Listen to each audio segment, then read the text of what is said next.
स्वागत है प्यारे बच्चों। आज हम छाया मत छूना इस कविता का अभ्यास करेंगे। यह कविता गिरिजा कुमार माथुर जी ने लिखी है। प्रस्तुत कविता अतीत की स्मृतियों को भूलकर वर्तमान का सामना कर भविष्य का वर्ण करने का संदेश देती है।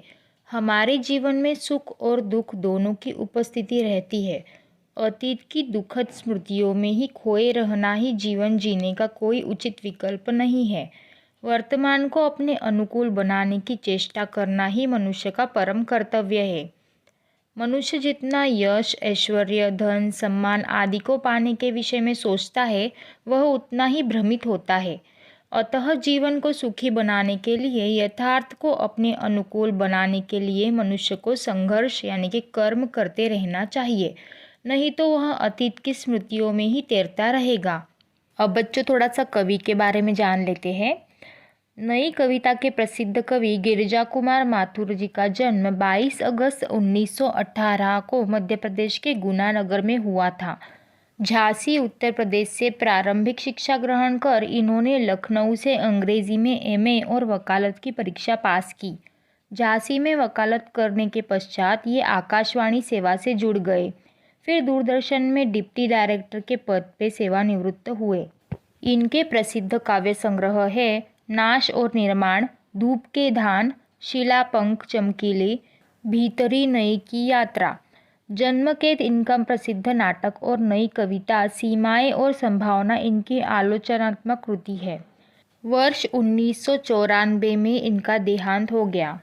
तो पहला काव्यांश है, छाया मत छूना मन होगा दुख दूना, जीवन में है सुरंग सुधिया सुहावनी, छवियों की चित्रगंध फैली मन भावनी, तन सुगंध शेष रही बीत गई यामिनी, कुंतल के फूलों की याद बनी चांदनी, भूली सी एक छुअन बनता हर जीवित क्षण, छाया मत छूना मन होगा दुख दूना। तो इन पंक्तियों में कवि आशावादिता का संदेश देते हुए कहते हैं कि जीवन में कभी सुख आते हैं तो कभी दुख। जो समय बीत गया उसके सुखों को याद कर वर्तमान के दुखों को और बढ़ाने से कोई लाभ नहीं है, क्योंकि इससे हमारी समस्याएं कम होने के स्थान पर और अधिक बढ़ती है।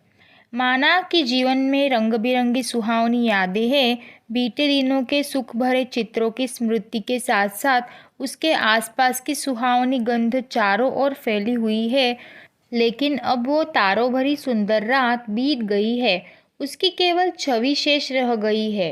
ठीक इसी प्रकार प्रिया के बालों में लगे हुए फूलों की खुशबू की भी यादें ही शेष रह गई है। आज दुख के इन क्षणों में वे भूली हुई सुख भरी यादें एक जीवित क्षण बनकर मन को छू जाती है, लेकिन तू केवल उन्हीं में मत डूबा रह। जो कुछ वर्तमान में तेरे पास है उसी से अपने भविष्य का निर्माण कर। इन छायाओं में जीकर मन को दुगना दुख मिलता है, अतः इनसे बच। दूसरा काव्यांश है, यश है या न वैभव है, मान है न सरमाया, जितना ही दौड़ा तू उतना ही भरमाया। प्रभुता का शरण बिंब केवल मृग तृष्णा है, हर चंद्रिका में छिपी एक रात कृष्णा है। जो है यथार्थ कठिन उसका तू कर पूजन, छाया मत छूना मन होगा दुख दूना।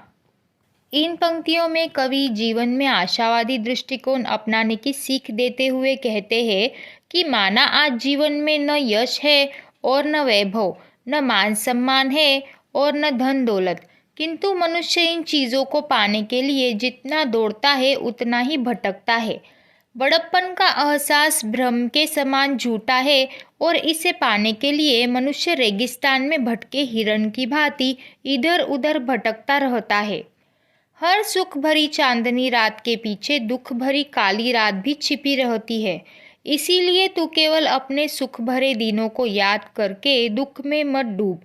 तेरे सामने आज जो दुख भरी कठिन परिस्थितियां आ रही है, तू उनका सामना कर, उसी स्थिति में जीने की कोशिश कर।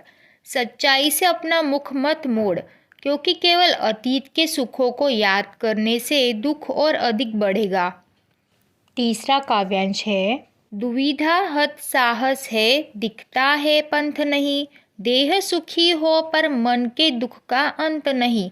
दुख है न चांद खिला शरद रात आने पर, क्या हुआ जो खिला फूल रस बसंत जाने पर, जो न मिला भूल उसे कर तू भविष्य वरण, छाया मत छूना मन होगा दुख दुना। इन पंक्तियों के माध्यम से कवि हमें आशावाद के सहारे जीने का संदेश देते हुए कहते हैं कि हे मनुष्य, साहस होते हुए भी तेरा मन दुविधाग्रस्त है। तुझे सफलता का रास्ता कहीं दिखाई नहीं दे रहा है।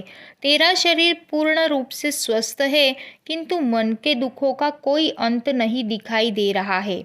माना जीवन में दुख ही दुख है।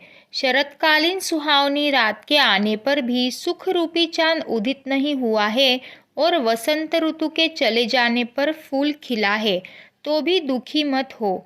जो सुख तुझे जीवन में नहीं मिला उसे भूल जा। जो कुछ तुझे प्राप्त हो रहा है उसे खुशी से स्वीकार कर और वर्तमान का सामना करके अपने भविष्य का नवनिर्माण कर। तो बच्चों, इस कविता का भावार्थ यही समाप्त होता है। यह वीडियो देखने के लिए सभी का बहुत बहुत धन्यवाद। अगर यह वीडियो आपको हेल्पफुल लगी तो इस चैनल को ज़रूर सब्सक्राइब करें और नई वीडियोस की नोटिफिकेशन पाने के लिए साथ में जो बेल आइकॉन दिया है उसे प्रेस करना ना भूलें।